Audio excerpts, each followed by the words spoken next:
Welcome to Inspiring Women with Laurie McGraw. I am your host, Laurie McGraw. I have spent the past 30 years in leadership, and over the years, I've come to learn one thing. Women need women, and not just any women, but inspiring women. Tune in every week to hear from women at the pinnacle of their careers and from others who are just starting out. Episodes can be found at inspiringwomen.show or subscribe on your favorite podcast app. Thanks for listening, and I hope you will be inspired.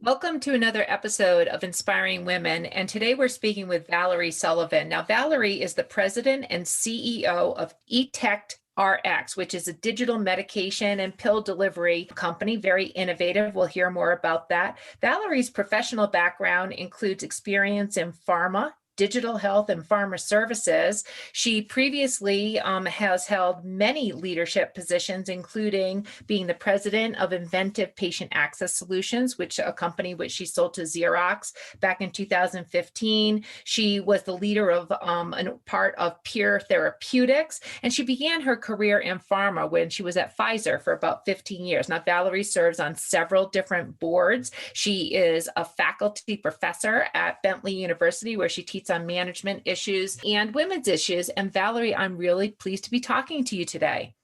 Oh, thank you, Laurie. I'm thrilled. I really appreciate you inviting me here. And I love what you're doing with your mission of women needing women. So I couldn't be more happier to start my weekend soon with you. Well, this is great. Well, this is like two women from Massachusetts speaking to each other. So we were already talking about how we hope we don't fall into our Boston accents. But so Valerie, you've got this long career in digital health and pharma and tech and innovative companies. But why don't you just start with, what are you doing right now? What are you focused on at your current company? Yeah, thank you. I want to start off, Laurie, by letting the audience and a little bit about who I am, whether I'm the CEO or a mom or someone who likes to read. But at my core, I'm super results oriented and goal oriented. And I like to take on a lot of responsibility and accountability. But I also love people. I love connecting with people. I love learning about people. I love working on teams and solving really tough problems and then high-fiving, especially at work where, we high-five, we got it done, we take our money and we deposit it in the bank. Nothing gets me more excited than, working together to solve something really tough and having a reward at the end that shows for it. So, my position at etectRx is really my dream job. I'm CEO of a digital health company, and we have a digital pill system that's FDA cleared, and our technology is easy to use, and it ultimately helps people be empowered and to be in control of managing their diseases for positive outcomes. And I learned early in my career at Pfizer that, we people, patients, all of us are patients and people, we don't take our meds always as we're supposed to. And there's just no way for a physician or a healthcare provider to know. And that's where our digital pill comes in, because patients can be empowered to know that when they take their medications, that they'll get better. And there's so many behavioral reasons why people don't take their meds, that sometimes they feel sick from it, sometimes they're expensive, sometimes they feel shame. And so, we're addressing something that can really help save lives. And to me, that gets me really excited. And so I'm thrilled to have this opportunity. I feel like everything in my career has led up to this. I feel really fortunate to be in this position. Well, it's an exciting space, and you sound excited about it. Digital health and digital pills. I mean, that is, perhaps the wave of the future. I'm sure it's a space that you're learning a lot about. But let's go, maybe, Valerie, talk about a bit about the career trajectory, because you are in this position. You're CEO, and congratulations on that, because you are in the elite club of being one female CEO of less than 10% of CEOs who are women. So how did you get to that point? You've led many things across your career trajectory in businesses before, but now you're at the top. So give us a little perspective on that. Yeah, wow. Well, thanks. I really feel like everything I've done in my career has prepared me for this role. And I will say that in the beginning of my career, I really didn't think of myself as a female leader. I always thought of myself as just, a leader, results oriented, get it done type of person. And I'm one of three girls in my family, so we didn't have any brothers. And my mother was very strong and determined, and she was hell-bent on making sure that her daughters did all the things that boys did. I mean, she quite frankly demanded it of us. And so I was good in math and science. And, I really didn't focus on, there are different standards for men and women until I began teaching at Bentley, and probably dialing it back to, when I was first a vice president in one of the specialty pharmacies that I worked in.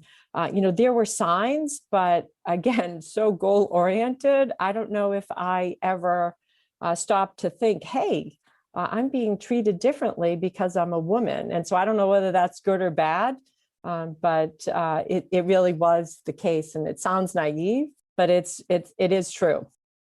I think those sort of, I don't think it sounds naive. I think it sounds excellent, quite frankly, that you didn't have this sort of differentiated experience or expectation of yourself. I think also, though, some of these things, they may sound obvious, but I want to draw them out a little bit. You've got a degree in economics, you got an MBA, you received your MBA, and in doing that, usually the path to CEO requires managing a P&L, being good at math, understanding those things. Was that true for you to make that next leap, or was that just a natural progression based on leadership skills? Yeah, I think, Laurie, it did make a difference. I remember when I had to be responsible for turning around a specialty pharmacy that was losing $6 million a month. I looked at the numbers and, thankfully I had good people to help me think about, how do all these pieces fit in? Our services, our mix of margin, our people, our burn rate, all those things that you learn in business contribute to, both the top line as well as what your costs are. So I do think being good in math was helpful.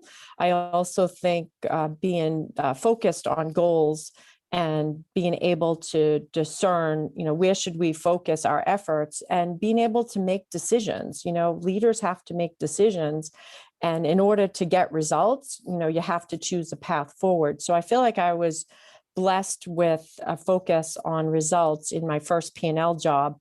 And then when I saw how fun it was, like how the pieces all fit together, I took on another turnaround and another. And I really started getting good at understanding, what are all the criteria that have to be in place for success in business.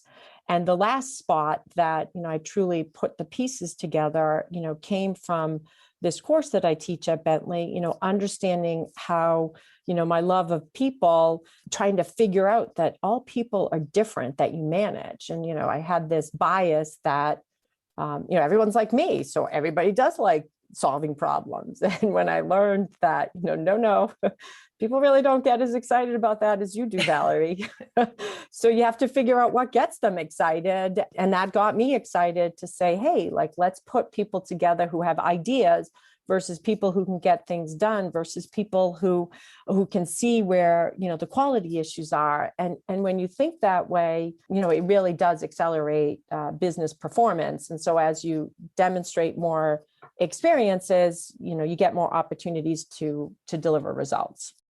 Well, and I'm sure now being, the CEO of a growing company for almost 2 years, you'll have continued opportunity to deliver results. I mean, that's what boards are for. And certainly it sounds like you are focused on that.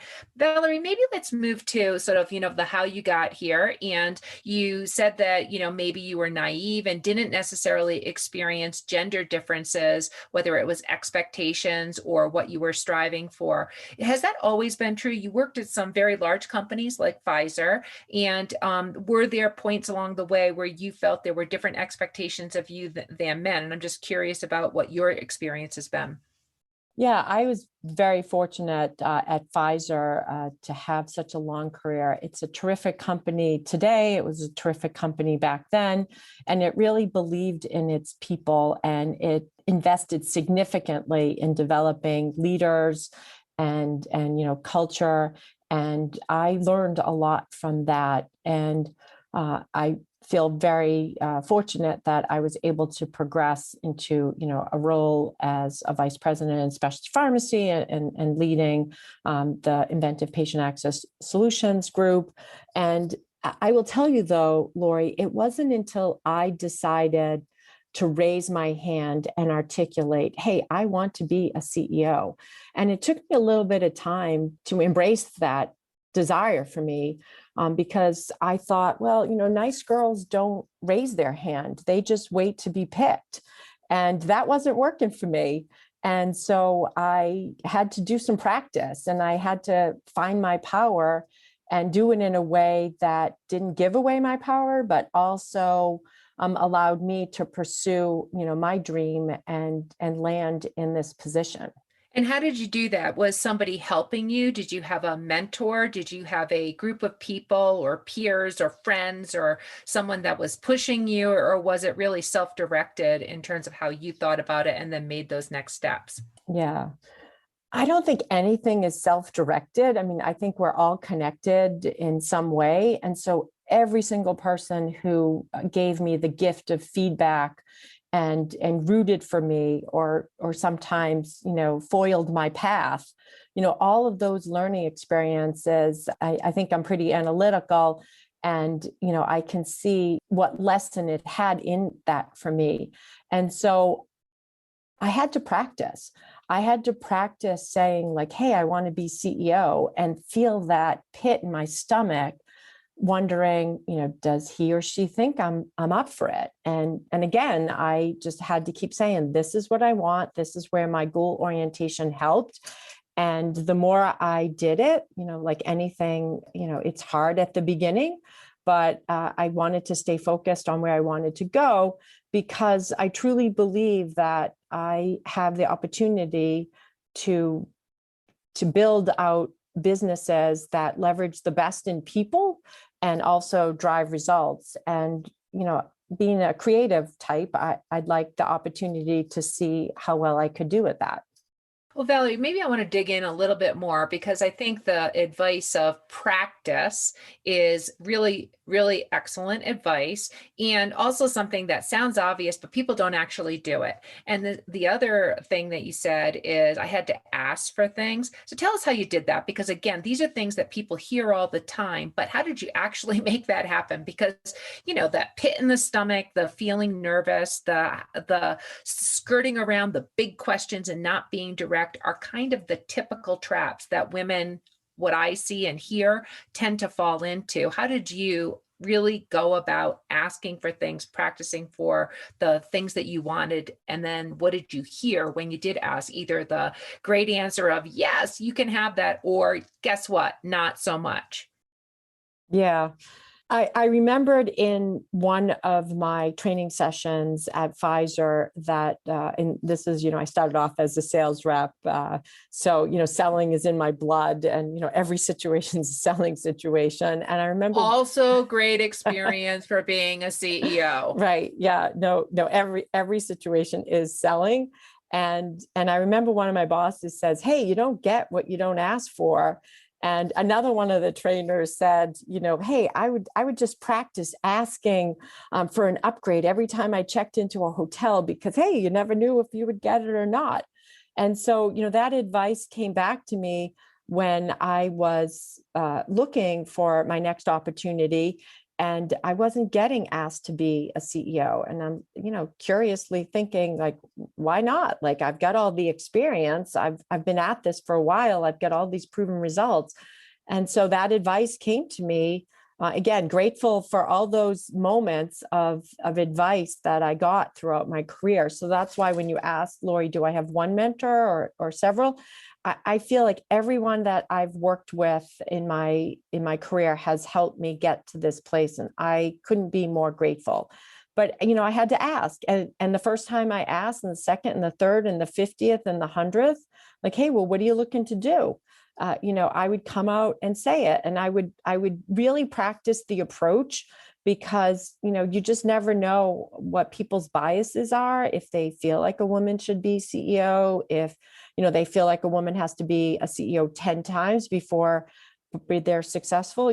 I didn't know. So I would modulate my approach based on the feedback I was getting from them. And, I had to also make myself a little bit likable, because again, you just don't know people's biases. And last advice is I couldn't worry about whether people thought I was good enough for it, or if I was ready for it. If they felt that way, then I had to move on. But reach and frequency is what we learned at Pfizer, and then messaging. So I put that all into practice, and I'm again really thrilled to be here. Really practical advice too. And, it does take practice to learn what people respond to, and, whether it is positive response or negative response. Those are learning opportunities, but practice and how you did it. That is terrific. I think I'll try the upgrades at the hotel when we get to traveling again. That's a good one. Let's talk a little bit about the work you do at Bentley. I mean, you are an adjunct professor there. You teach women. This is clearly an interest of yours that you spend the extra time on that. First of all, like what are you doing there, and how did you get involved in that? Why is it important to you? Yeah. So again, another bit of advice I got early in my career, I was told, like, hey, if you have to learn something, go teach it.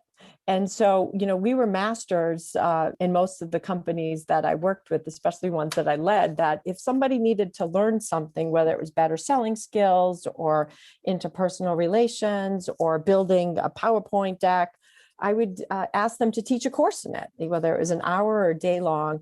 And so when I first became a manager, I struggled a little bit. I didn't quite understand, how to go about getting people to do things, because I'd been super successful as an individual contributor, but I wasn't having the same results. And I was frustrated, being somebody who, likes high standards and is accountable. So I started thinking about, well, what if I taught management at night? Then I'd have to learn it. And then, I would get better at it. And so for 4 years, I kept sending my resume on to department chairs, thinking, oh, I mustn't be the right fit or anything. And what I've learned is when there's a need in a department, they fill it with adjuncts. And so I got this call, and I had this lovely department chair say, we have a need for international business. And I said, oh, goodness, I've never been outside the country, for goodness sakes. And he said, don't worry about it. You'll figure it out. And I taught international management for 4 years, and it was so fun, and I learned a ton. And then I ran into a colleague at Bentley, and I said, hey, I'd love to teach here. And turns out they had a need for a course. It's called Interpersonal Relations in Management. And they said, would you like to teach it? And I said, yes. Fantastic. And I love that. It's like, okay, I'm your person. International relations, never been out of the country. Fantastic. So let's talk about some of the things that you teach, Valerie. So do's and don'ts for women in particular. You are mentoring women is clearly something important to you. Now you teach in terms of some of the skills. I know you teach both men and women, but some of these issues are hard for women. Communication, styles, what are the do's and don'ts that you advise other women on? Yeah, I would say that the first thing is get in touch with your power and understand it and be aware of it, and don't give away your power. And I would give the same advice to men. We start off the course, understanding ourselves. So we do a little Maslow, we do a little bit of Myers-Briggs, and I get the eye roll from the students. But if you can't manage yourself and know who you are, it's hard to manage others. And so that's my first advice, and one that I weave throughout, all the advice I give to young people is, don't give away your power. The second is, we've already touched on it, Laurie, is practice, practice, practice. Like, everything is hard until it becomes easy.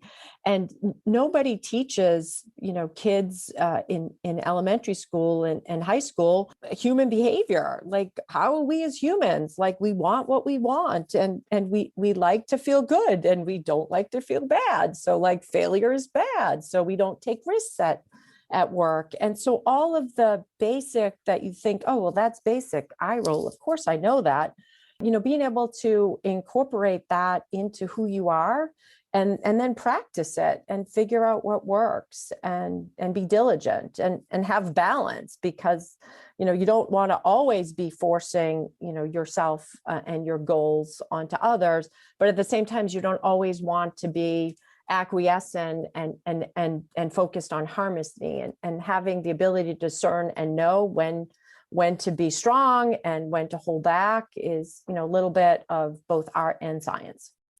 Valerie, these are just such great stories, examples, practical advice. I really appreciate it. As we close out here on Inspiring Women, you've given such a compelling set of, things that women can do to, advance themselves professionally. What might be your closing advice to listeners today?